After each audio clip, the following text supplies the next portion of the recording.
What is going on, everybody? I do want to cordially, because Hell in a Cell is all professional and stuff. Cordially welcome you to the Instant Classic Wrestling Podcast, the only podcast that is always, and I mean always, an instant classic. This is DJ here hosting the Hell in a Cell review. We also got my co-host, the esteemed co-host, Case E. We got Casey out here. Casey, did you get a chance to watch the pre-show? I did. Okay, yeah, because she was watching it when we left it. Yeah, I forgot. Anyway, I guess we could give some overall thoughts on the show. First off, overall, I thought it was actually really good. In my opinion, I think this might have been one of the best pay-per-views of the year.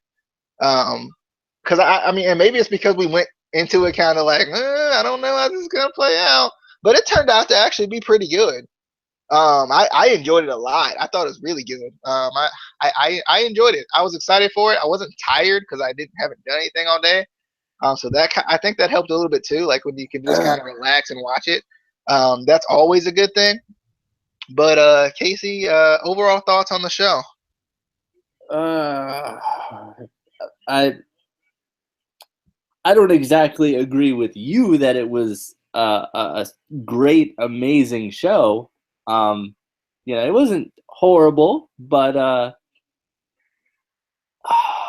but I guess okay. So I guess my follow-up question to that is, what would be a great, amazing show? Anything that I would book would be great and amazing. Nope. It wouldn't. Probably not. It would be amazing. I don't know. I think the beginning just kind of threw it off for me because obviously DJ didn't see it, but if anyone else had heard any issues with the audio in the pre-show, leave it in the comments or tweet us or something, because I swear for part of and I do think it was just a live thing issue that they had, because I did watch it back and you could hear everything fine. So it might have just been like a live issue that they had at the time. But you could hear that there was no sound for the video packages. All you could hear was like the arena crowd, and you could hear like the announcer, welcoming the Spanish announce team when they first come out before the show, which you're not supposed to hear unless you're in, at the live event. So somebody must have bumped something in the live feed and, got messed up. But like I said, I did watch it back after that, and it played fine. You can so wait, hold up. So you're telling me that throughout the entire show for you? It did. That one moment? Well, no, there was other moments that we'll get to. I was about to say, I'm like, this man let the pre-show, which he don't even care about, throw off the entire show.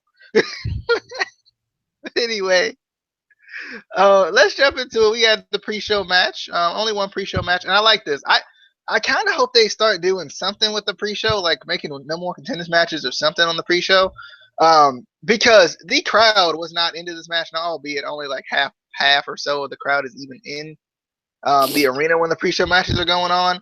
But like, I don't think the Cruiserweight division, and even during the Cruiserweight title match, I felt the same way. I don't think the Cruiserweight division is getting the amount of respect it got during the Cruiserweight Classic. And I really don't think there's been much that's changed. They kept it a very wrestling-centric division, and maybe that's the issue. Maybe that's the issue, is that not every fan is into wrestling, as much as like kind of we were for the Cruiserweight Classic. But like, I thought this match turned out to be a good match. I was excited to see Daivari. He was out there. I didn't realize they had signed him, but apparently they did, so that was pretty cool. Of course, they brought him out in the freaking the freaking like Daivari's gimmick from old. The freaking like Arab gimmick, or I don't know exactly what it is. It's like the Muslim type gimmick. They brought him out in that. I was like it's his brother's gimmick. Yeah, basically. I was like, why they didn't have to do that. They like they really didn't. And they ain't even giving the right music. I ain't even gonna sing it tonight, but they ain't even giving the right music. And that, they gonna give him the gimmick. If they gonna give him the gimmick, they might as well give him the right music. They might as well give him the right music. They mess it up. But I also like that they're kind of pairing Lince Dorado and Sin Cara. I think the issue is that they make the cruiserweight division seem like it's something that's so different from everything else. They're like, I don't feel like they're gonna ever pull anybody from the cruiserweight division.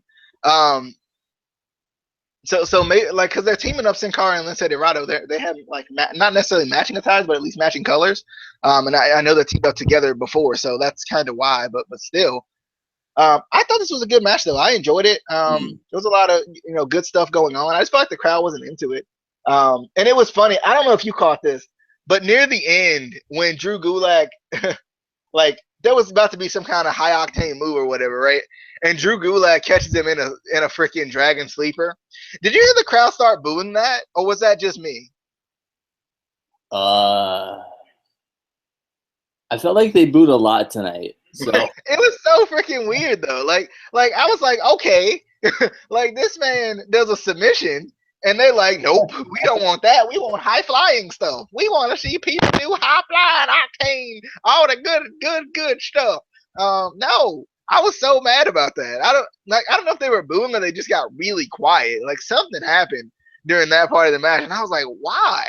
But shout out to Gulak selling, because it was some of the greatest things I've seen all night. I was freaking enjoying the man selling. He was freaking like, he got like hit in the lip, and he was just like playing with it, like just selling it. I was like, this man, the king. I'm loving this man.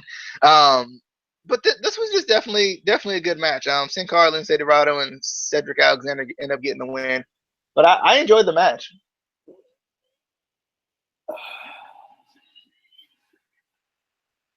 Thoughts on the match? Sorry, I got sidetracked for a second. Yeah, I need to know when it's my turn. I don't know.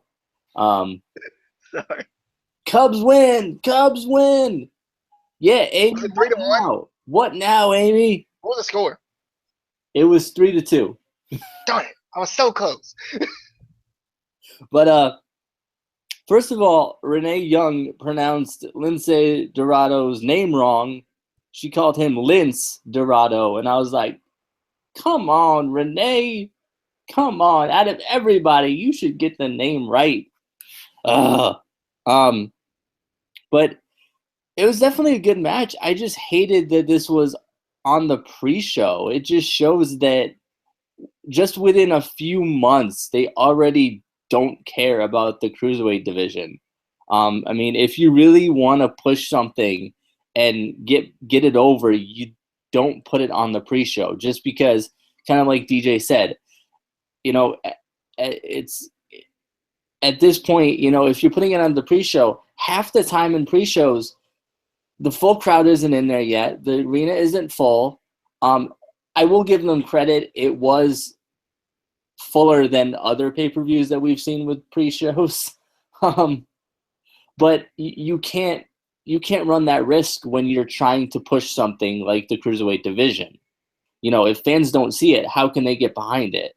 And you run the risk of the whole crowd not seeing it if they're not all, in their seats, which I just thought was a bad idea. And on top of that, this was sort of a last-minute match that they added to the card. They just added that, I think, like a week or two ago. So right, not in a week or two. It was like, because remember, we didn't have it on the predictions, so it was like after that. It was after what, Monday? After Tuesday? Something like that? Yeah, so less than a week. It just a horrible idea to put this on the pre-show. I mean, honestly, I hate to say it because, we love Bayley. They were better off putting that match on the pre-show and putting the cruiserweight division, just because, Bayley's already over. So, the fans, for something that's already over, the fans are going to rush to their seats to see it. So, like, if they put Bayley on the pre-show in her match with that other girl that I'm not going to say her name. But then when you run into the issue of, now they're not promoting the women's division? They just need to not put stuff on the pre-show. But I mean, even if they would have changed it to something else, even there would have be like this is main of stars, or like if they change it to something else like Sunday Night Heat like it used to be, like it's not gonna matter. But I mean, Sunday Night Heat was a wrestling show. You know, they had it every Sunday night. It wasn't just for pay-per-views. Yeah. So it was a little bit different. Yeah, I mean, but because I know you've mentioned that before in the past. That's why I brought it up. Because I like the Sunday Night Heat concept, and there was a lot of good things that came out of Sunday Night Heat. And I don't think the pre-show is a bad thing. In my opinion, I actually like the pre-show. Especially for the bigger pay-per-views, I enjoy the pre-show. Like I always tended to make an effort to watch the pre-show. I always tended to make an effort to get home early so I could watch the pre-show. I actually like the pre-show, and I don't think necessarily that it's anything bad about the matches on the pre-show. Because like I feel like if you want to promote the cruiserweight division, the pre-show would be a good way to promote that, because there's a lot of casual fans that might just happen to watch the pre-show but not want to shell out the money to pay for the pay-per-view. And I think that's what they're trying to do with the pre-show is entice you to buy the pay-per-view. So yeah. I do think it's smart to have a match on the pre-show. Yeah, and I think, you know, like you said, it wasn't a bad match or anything. It's just, I think a big part of it is just that it was last minute added to the card. You know, if they had added this weeks ago, might have been a little bit better. You know, people would have known about it. So you would, you know, hurry, you know, home to see the pre-show, or, you know, you would have hurried to your seat to see the pre-show. But I think it was too late for them to really.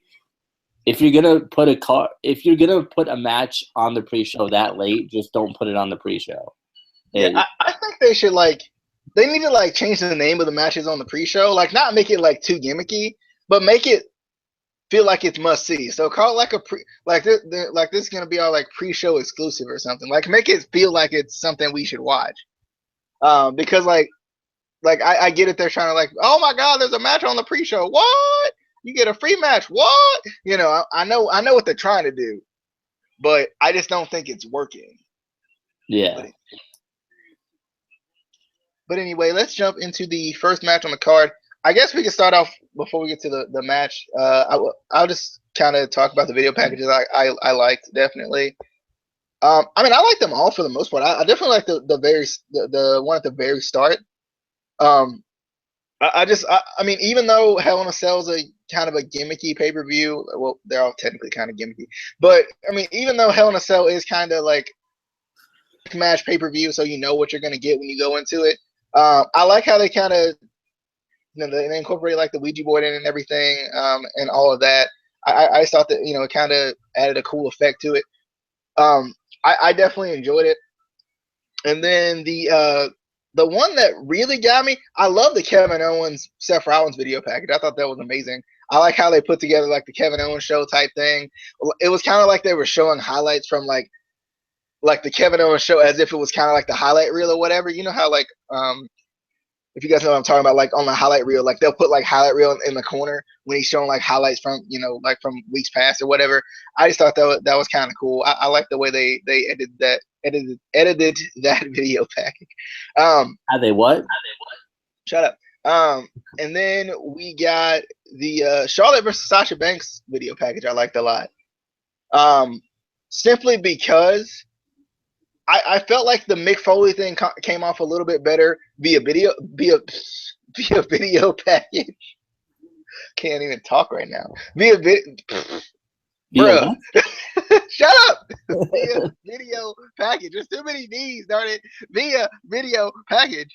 Then it did kind of on Raw that night. I think it played out a lot better through the video package than it did on Raw. It really felt like he was warning them more so, with him saying the things and then going back to the shots of him being thrown off the cell and him putting his body on the line in Hell in a Cell matches and everything.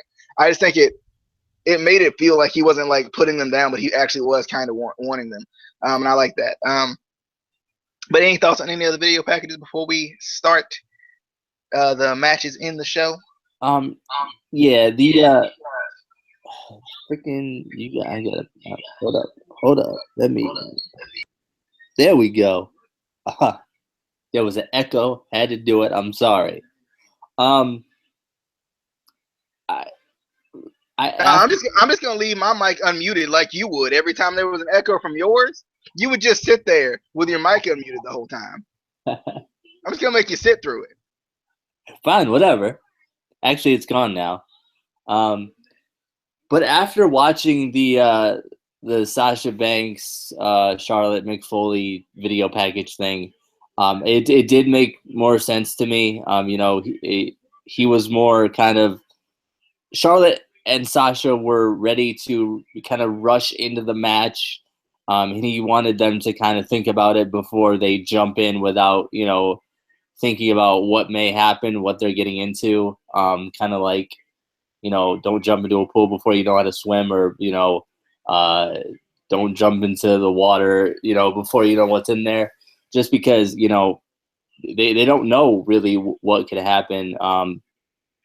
And you got to think about something like that. So it made a lot more sense when you watch it again a couple times and really think about it. But yeah, the first time it didn't come off right. But that's really the only video package I paid that much attention to.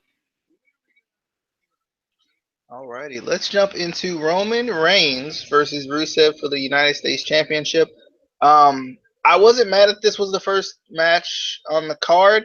Now, I would have been mad if it was just like a normal pay-per-view or whatever, but you don't want to put all these Hell in a Cell matches back to back. I mean, at the most, they could have started with like Dana Brooke and Bayley, or the Club versus Enzo and Cass, or something like that.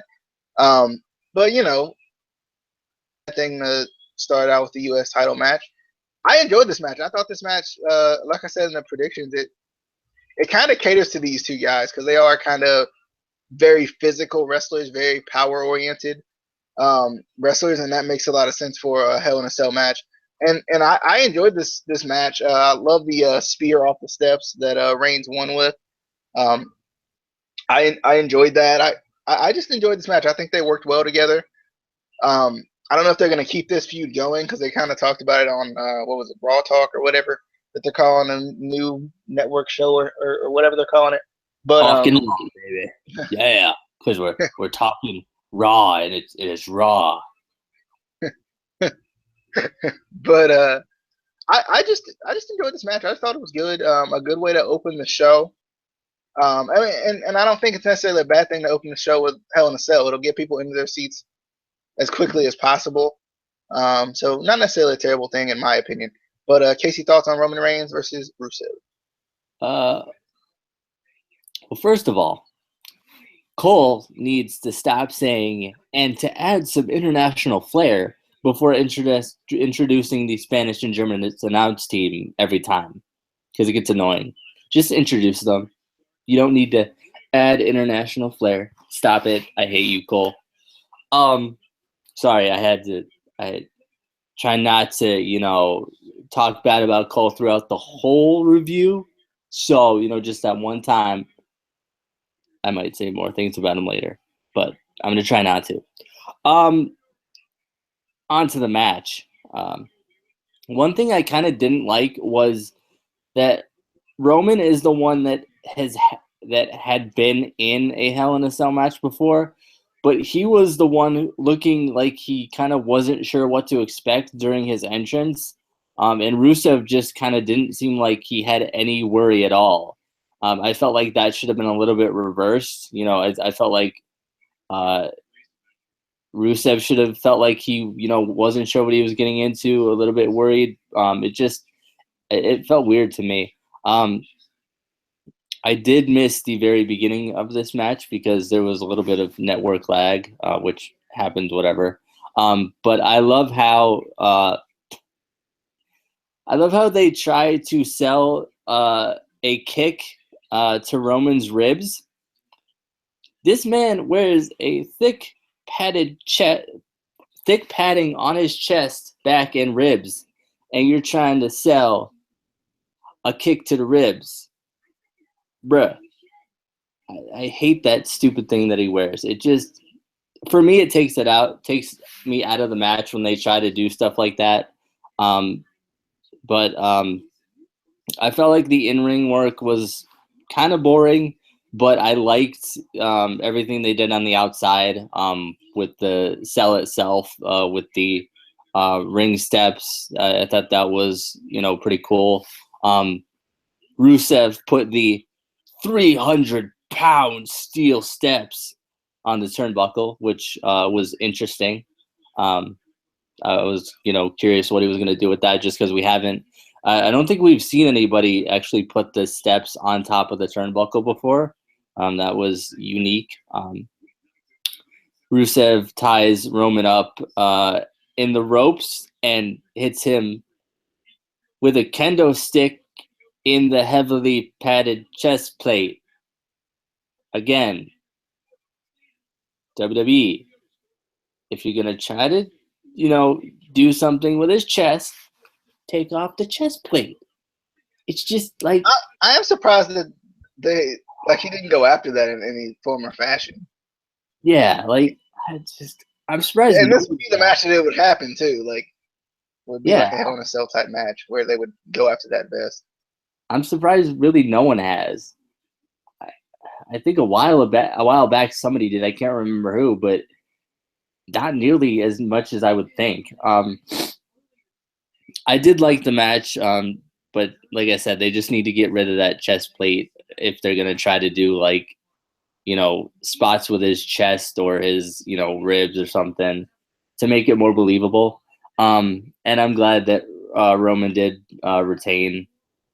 Just good match though. I was actually talking to Justin about this. We did some live reactions, and then he got mad because I think his network wasn't working or something. so he got mad and stopped him. But I was talking to Justin about this. I think it's crazy. Like we criticized the way Rusev was booked after he lost the title, but I honestly feel like it kind of brings more importance to him to that chase for the title. That chase that he wants the title.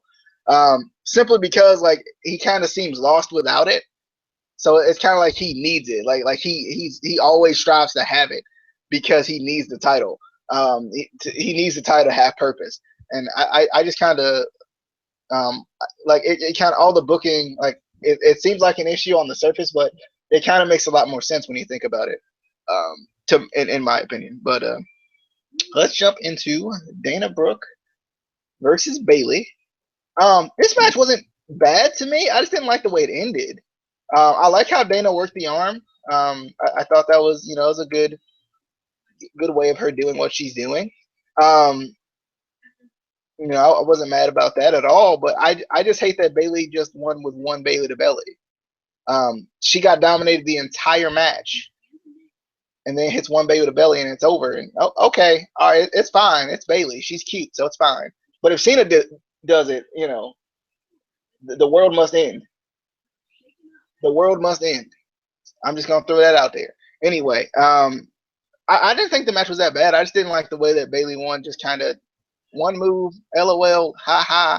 I didn't like it personally. But Casey, thoughts on the Bayley versus Dana Brooke match? Oh man, this match right here. This I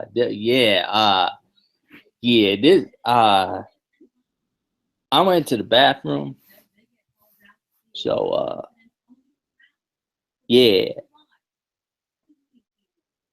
LOL, Bayley wins. All right, I guess. I'm sorry, Dana was in this match. I just couldn't. All right. Anyway, let's jump into the next match we had, which was the Club versus Enzo and Cass. I enjoyed seeing Enzo get thrown around everywhere. It was fun. That's always a fun part of Enzo and Cass matches, watching as Enzo gets thrown into everything ever. I enjoyed it. I still feel like the Club are one of the toughest looking in WWE. I just like there's like a mystique about them that's just makes them look tough, and I like it. Um, but I thought this match was pretty good. I liked it. I'm still kind of wondering if this is gonna, since the club won, are they gonna be the no more contenders or how that's gonna go? Because we haven't seen, we've seen the club be no more contenders, so it wouldn't make sense if that makes any sense. Makes sense. But I definitely thought this match was pretty good. I enjoyed it.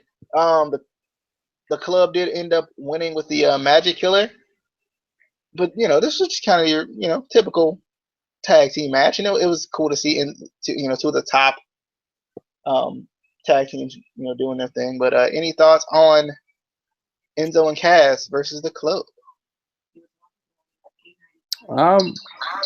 It was a good match. I just feel like it would have been a lot better with I don't know, title implications with two teams that should have had the titles by now and haven't, and aren't even getting number one contendership matches.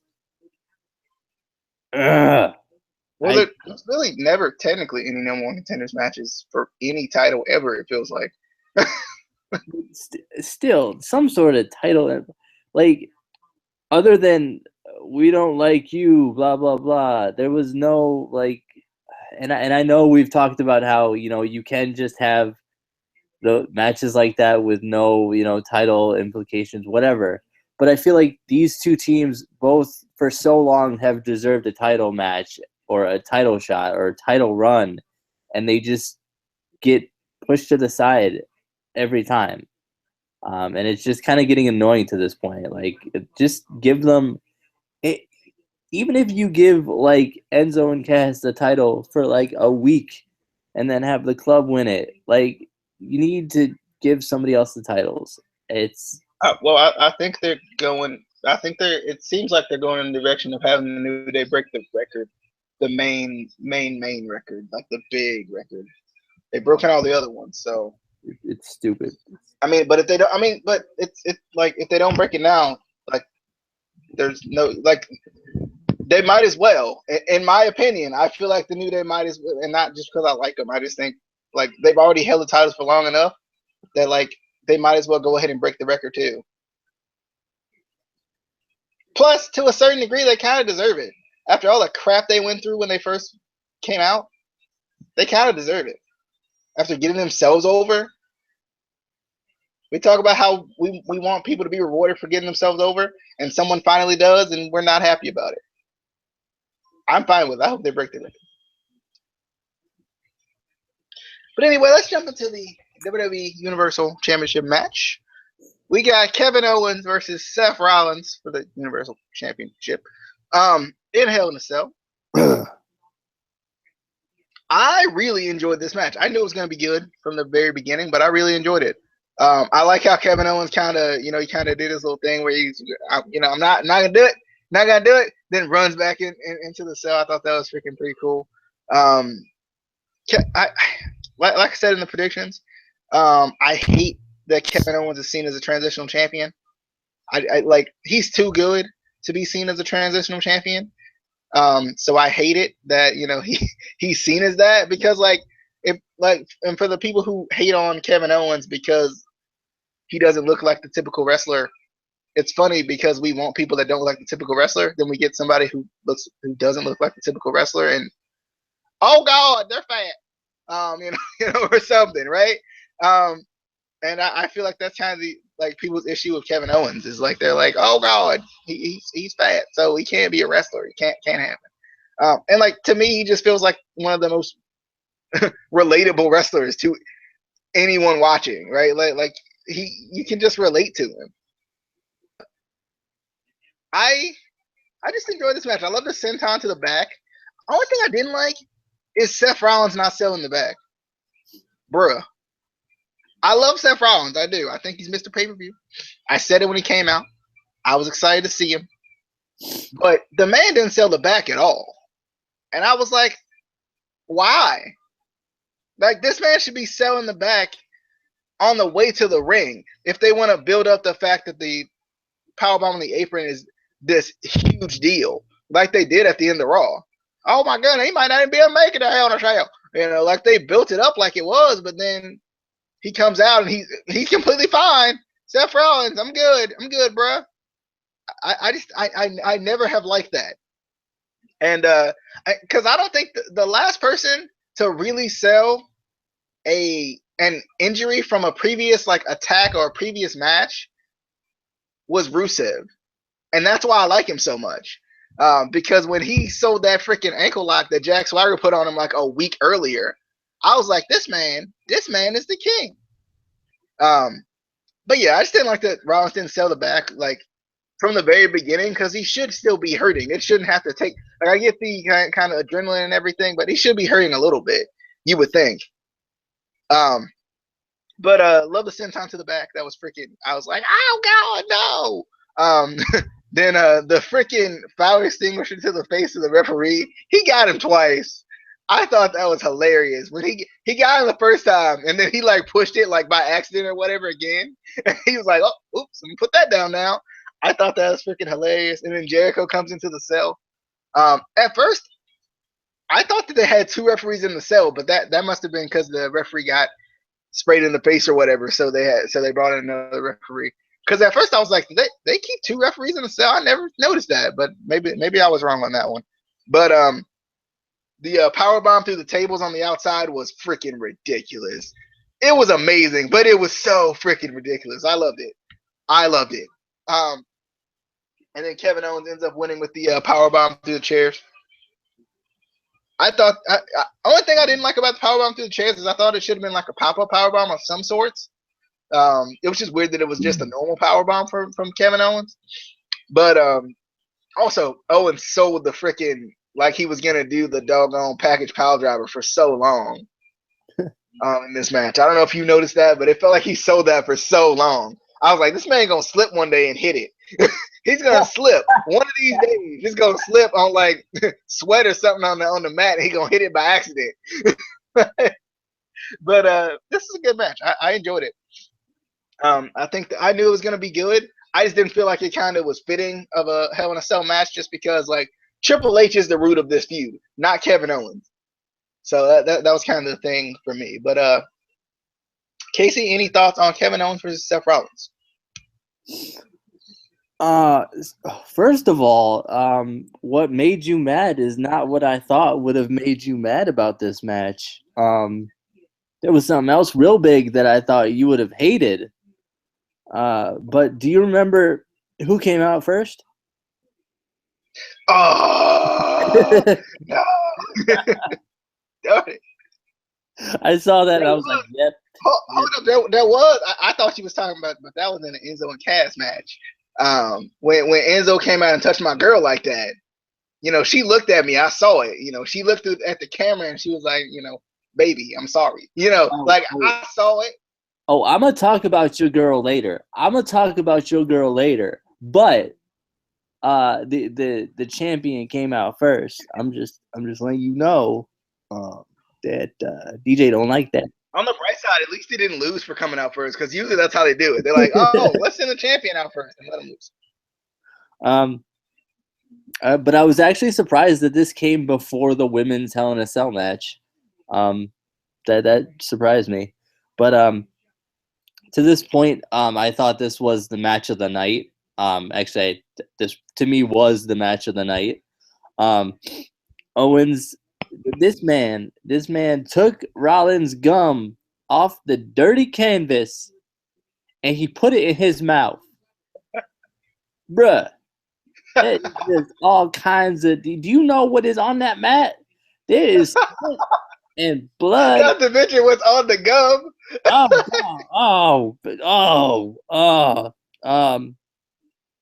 And then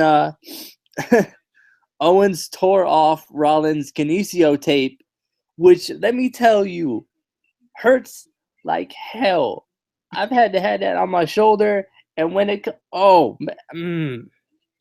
that might have been the most painful. Justin and I were talking about this. What does it actually do? Like, I know it actually serves a purpose, because I know people, like, athletes wear it. Like, is there like a warming agent, like a numbing agent, or what? What does it actually do? I've It always been curious about that. it supports muscles. Like if you have an injury to your shoulder, it'll support like your shoulder muscles depending on what kind of injury you have. Yeah. Okay. But yeah, he did that, and that stuff that when it sticks to you, it does not come off easy. So that but I marked out super hard when Owens set up the table on the apron against the cell on top of an already set up table. And then I loved Owens getting powerbombed through it. That was awesome. But during this match, I noticed every time I watch a Hell in a Cell match, they make just random holes in the cell for whatever reason. Like there were holes that were like way too high to be a camera hole, and I'm like, are they making this just easy for people to climb now? Like, bruh, Undertaker didn't get that. Mankind didn't get that. They had to climb it without the holes. This is some, but I did notice that. The one thing I didn't like was the sneak in by Jericho. I felt like was stupid.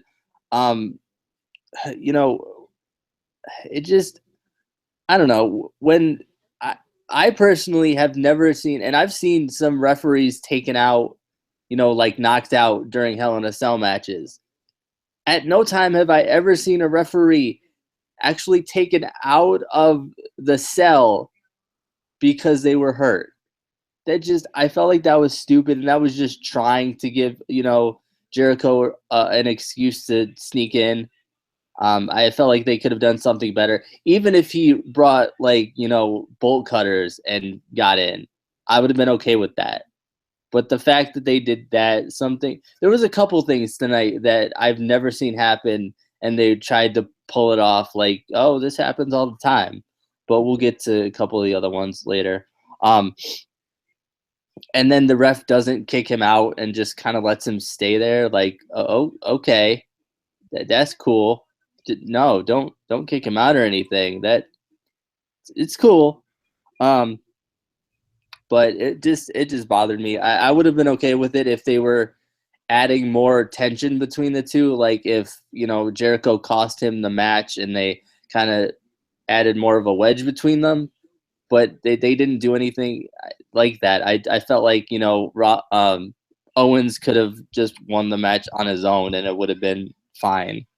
Yeah, I thought that was surprising too because there was even moments in the match where like Owens was screaming at Chris Jericho, right? Like especially there at the end where he had the two chairs, where they had the chairs.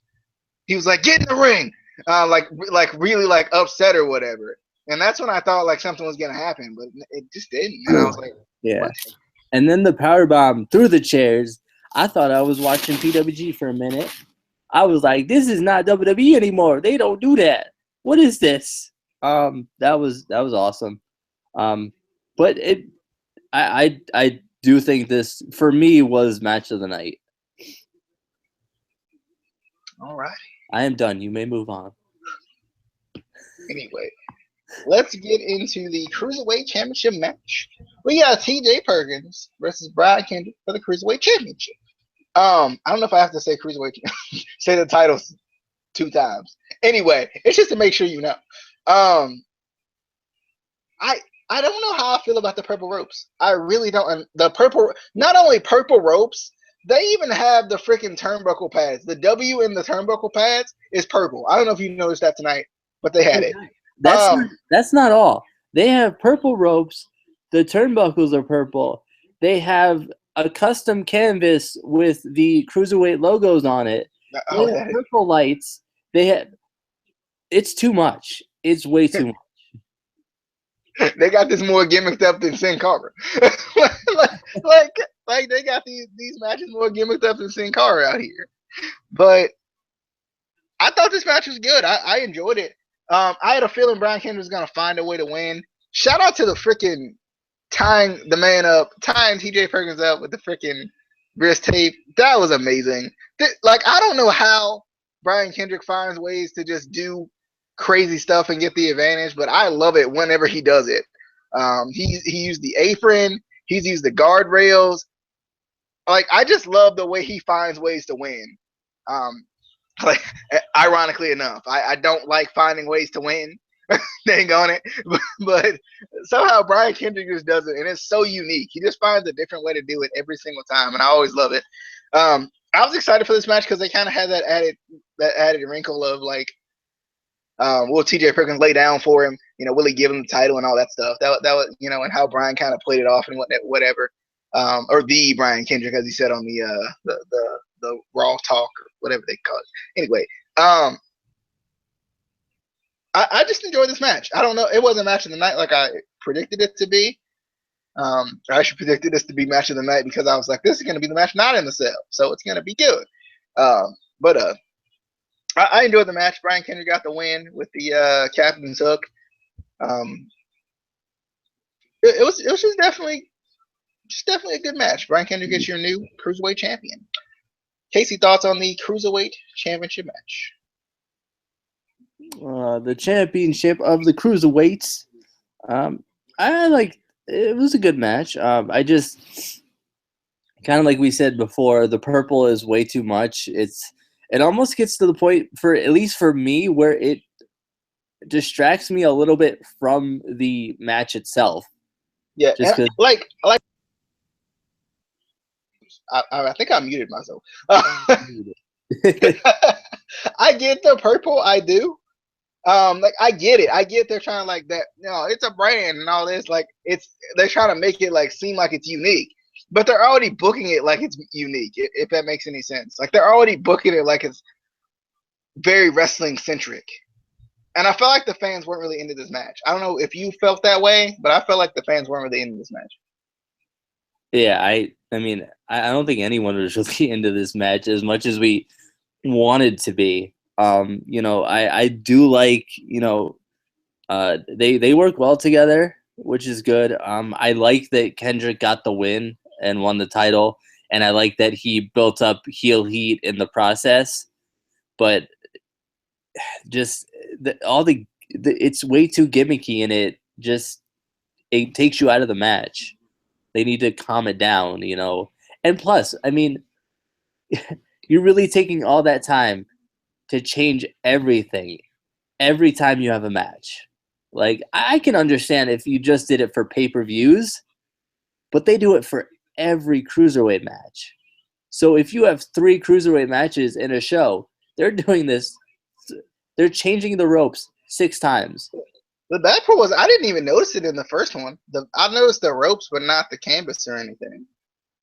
Yeah, I didn't notice the canvas until the second match, but it's too much. All right, let's get into the tag team championship match. We had the New Day, actually, and weirdly enough, it was Xavier Woods and Big E going up against Cesaro and Sheamus. Kofi revealed that he's actually from Boston, so that's pretty cool. I like the promo at the beginning, as always. I can't remember. There was something they said that got me, but I can't remember right offhand anymore. I can't remember right offhand. But anyway, I thought this match was good too. I like how Sheamus got a chance to fly a little bit in this match. I was like, okay, Sheamus. That man put out that JB dive though. I saw it. I saw those flailing arms, Sheamus. He was like, I don't know where I am right now, but I'm going down. I like that Sheamus kind of had to pull. I like it because it was kind of him like pulling out all the stops or whatever.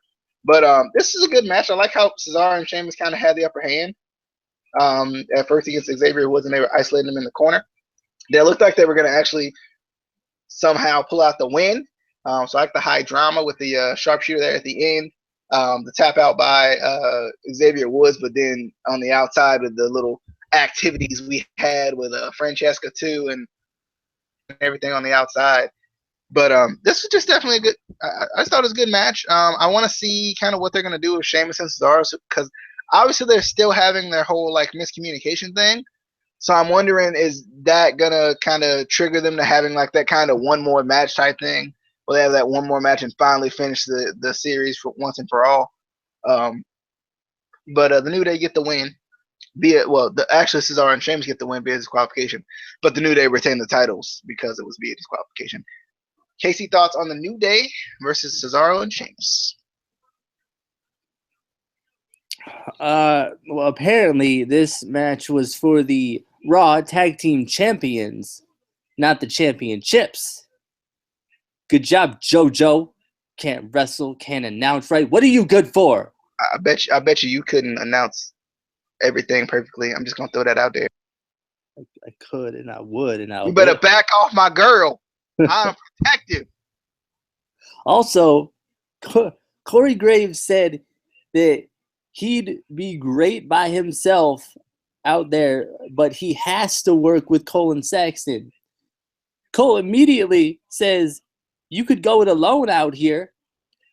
No, Cole, he just said he has to work with you. It's in his job. This man does not pay attention to. I hate you. Wait, what did Cole say?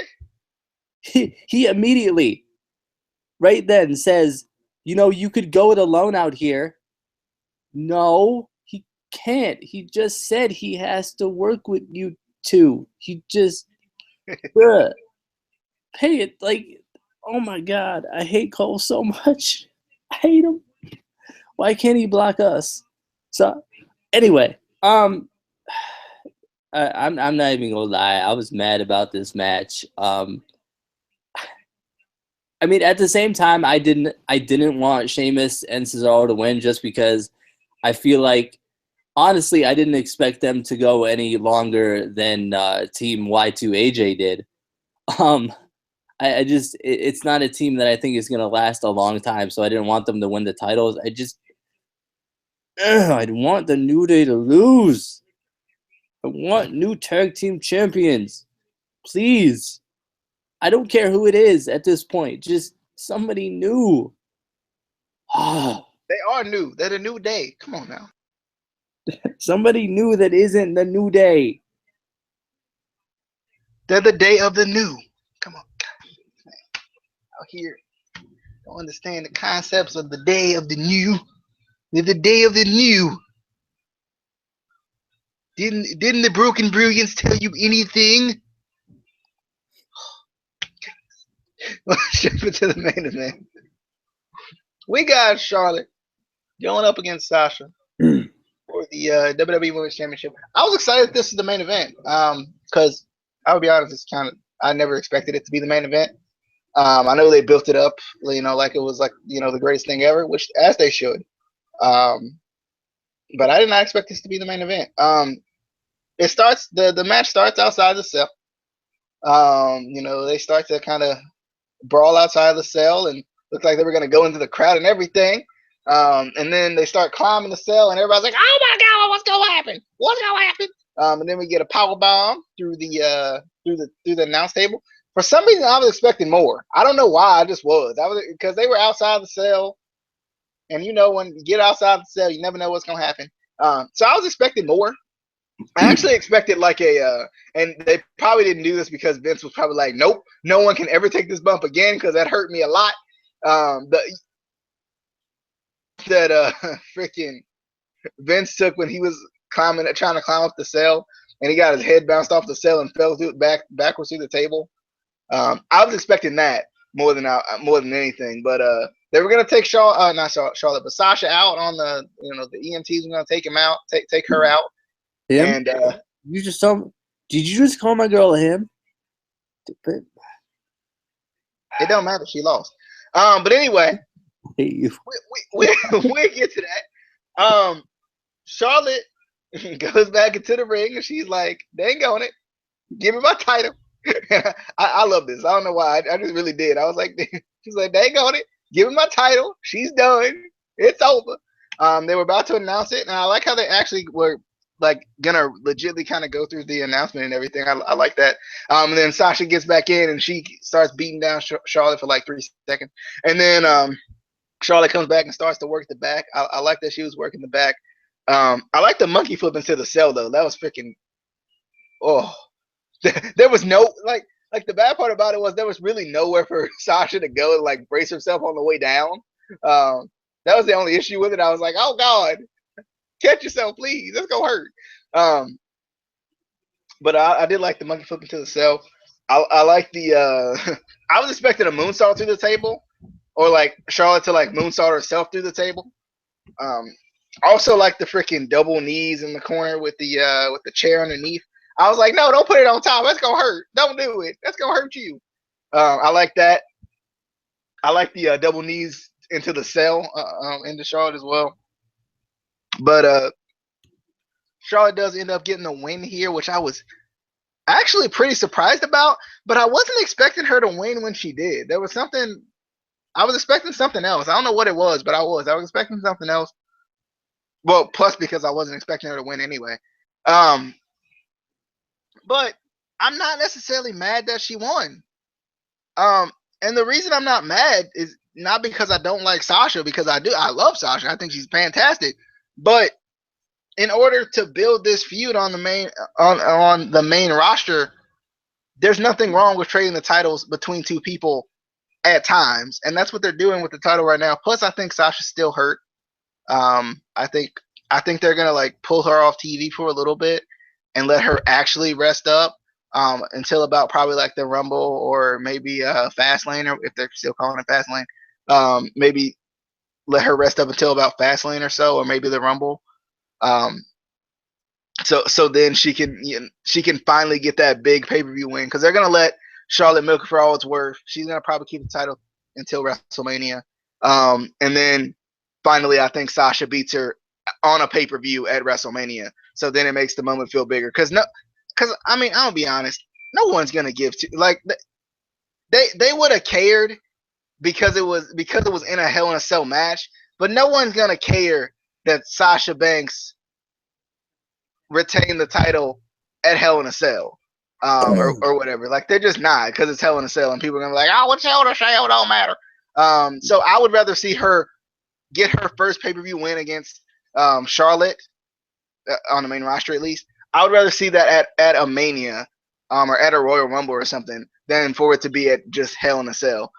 But I think they're doing a good job of building this rivalry, because like it reminds me a lot of Rock and Austin, where like Rock just couldn't beat Austin. It felt like for a while, just Rock he just couldn't beat Austin at the bigger shows. He could beat him, at No Mercy. He could beat him at Armageddon. He could beat him at these other pay-per-views, but he couldn't beat him at Mania. Then when he finally got that last Mania victory, there was something just big about that, and I think that's what they're waiting on. Plus, Sasha's injured, and you don't want to put her in harm's way. I get it; she was in Hell in a Cell, so that's kind of in harm's way. But you don't want to give her the title yet, and then have her, just get too badly injured. Like I get it. WWE's like, you have to fight regardless. But I enjoyed the match though. I did. I thought it was good. I thought this was match of the night. I think Charlotte's freaking. I don't know who I want to be my underrated wrestler of the year, but it'll be either Charlotte or it'll be Charlotte, Lashley, or Roman Reigns, more than likely. I'm gonna be honest. Grado. Yeah, probably Grado. But yeah, like I just enjoyed the match. I'm glad that Charlotte won. Simply because I really do. In all honesty, I feel like it's gonna be. The fans are going to be happier to see Sasha finally get that big pay-per-view victory at Mania or at maybe Royal Rumble or something than they would be to see it here. Like, they'll be happy to see it here, but, like, for her to win the title again at Mania would be a better, third-time champion. Now they're going neck and neck at each other, too, and they're battling at the grandest stage of them all and all of that stuff. So I think that'll be better than having her just kind of retain at Hell in a Cell. And oh my God, it's Hell in a Cell. No, ain't nobody gonna remember Hell in a Cell. But anyway, definitely enjoyed the match. Casey, thoughts on the Charlotte versus Sasha Banks match? Well, when it first started, I thought we were right. I thought that they were gonna have the match outside of the cell. I did. They started outside the cell. I was like, they're going to have the match outside the cell, like we predicted. but nah, they got in the ring after a while. The power bomb through the announce table looked really bad. Part of me really, didn't want Sasha to continue just because I know she still is injured, and for a second there, I wasn't sure if it was legit, but I didn't see the ref put up the X or anything, so I knew it was story in the booking. But still, with her back and her neck, you never are quite sure. But what made me upset was they were gonna try and say it was a forfeit. That is not how that would have gone. It would have no.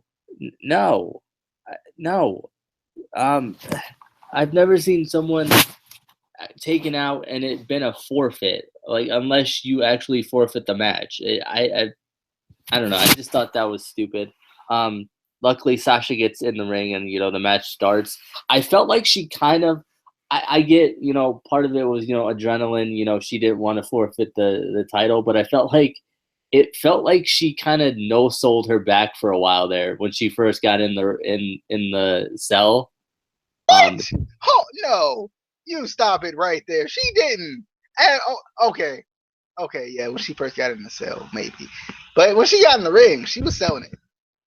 Yeah, but like the first little couple minutes in the cell, it was kind of like, Sasha, your back's hurt. Remember that. I'm just like there were definitely some cool spots in this match, though, but I felt like the spots that were supposed to look really vicious kind of looked half-assed a little bit. Like Charlotte's face to the chair kind of looked bad. It didn't look like it was really, it didn't look like she was getting her face like smashed into the chair really hard, like it's supposed to. That was just my thought. The table spot on the outside of the ring, the first one. What happened there? Terrible. It was like terrible. I don't know if we can blame any one person for that because really she didn't have but so far to fall. Like the table's literally a foot away from the apron. But she needed to fall a little bit farther back so it would actually break. She just kind of. There was really no way she could have done anything. Unless she just jumped up in the air, and then if she jumps up in the air, everybody's gonna be like, "Oh, she don't know how to sail." It was terrible, and that's all. That's what I'm saying. It was terrible.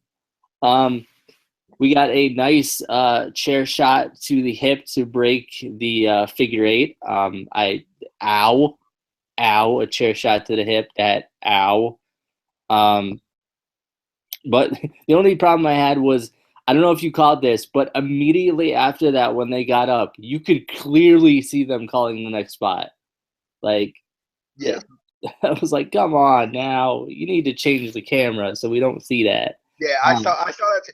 I think I saw that in the Owens Rollins match too, the same thing. Yeah, I didn't notice it there, but Sasha's booty started popping out a little bit. I was like, bruh. I was like, Sasha's tights. You got to remember, this is a PG show. I'm not complaining. I'm just saying it happened. I mean, I think Amy would be ashamed of you right now. She looks at all those guys all the time. I can look at one.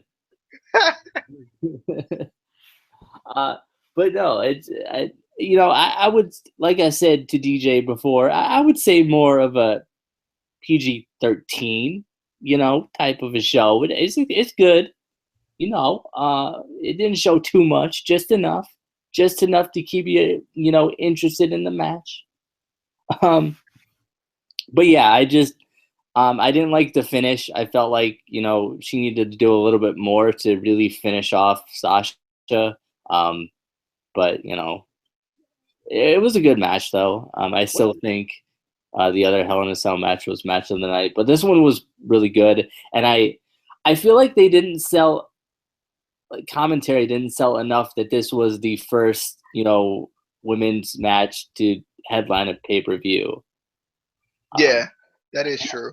And one thing I don't like, especially for a huge event like this, like this should have been huge with this being the first ever women's match to headline a pay-per-view. I don't think it should have been a triple main event. I think they should have been the one main event. I think it kind of took it away from it a little bit. And I think that it does that a lot in some of their pay-per-views when they have more than one main event, because, you know, growing up, like the main event was the big match, the one big match. And I just don't like, I can see, you know, for like the big four, like WrestleMania can have a double main events or triple main events, you know, Survivor Series, whatever, Royal Rumble. But I think for the smaller shows, there should just be one main event. Yeah. But shout out to the freaking U.S. title for making the main event, though. like even being considered the main event. Like, yeah, that's bold. But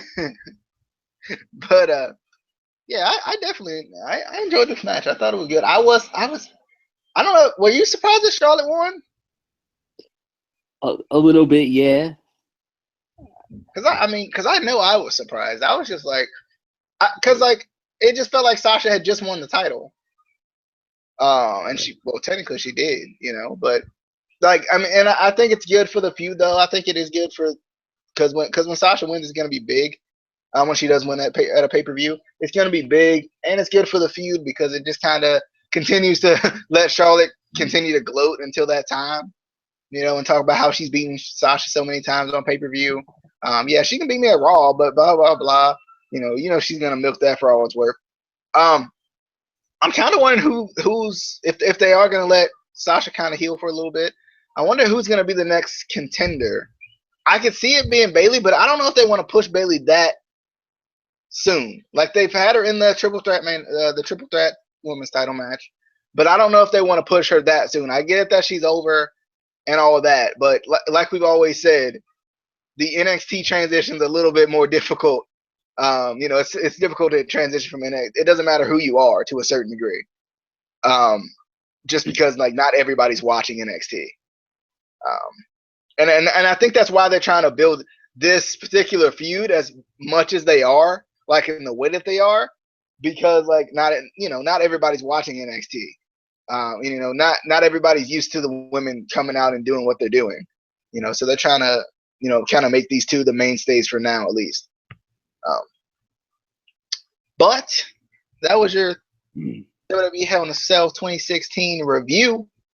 I definitely enjoyed the show. I thought it was good. Once again, I'll say it again because I truly felt this way, that it was pay-per-views of the year. I don't know if it's the pay-per-view of the year per se. I don't know what I would say would be pay-per-view of the year right now. But you know, I do think it was at least one of the pay-per-views of the year.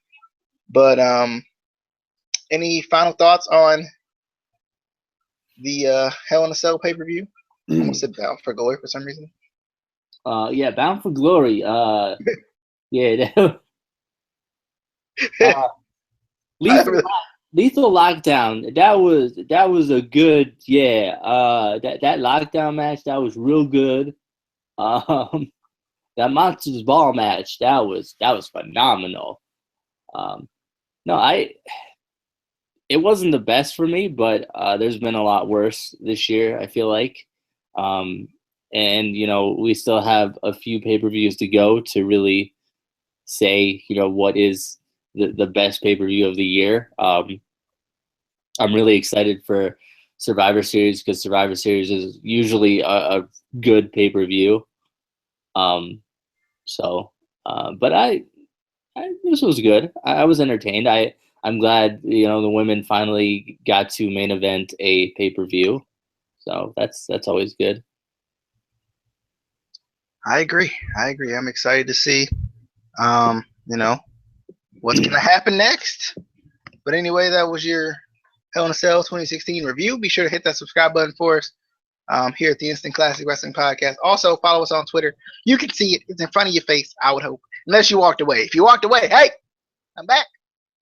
Get back here. Hey. Yeah, you don't look at me like that. You get back here. You sit down. Get that. That's right. We got him. I think we got him back. Okay, cool. We got him. We got him back. Be sure to follow the Twitter at ICW_podcast. Talk to us a little bit about whatever you want to talk to us about. But other than that, we'll see you guys later. Peace. On the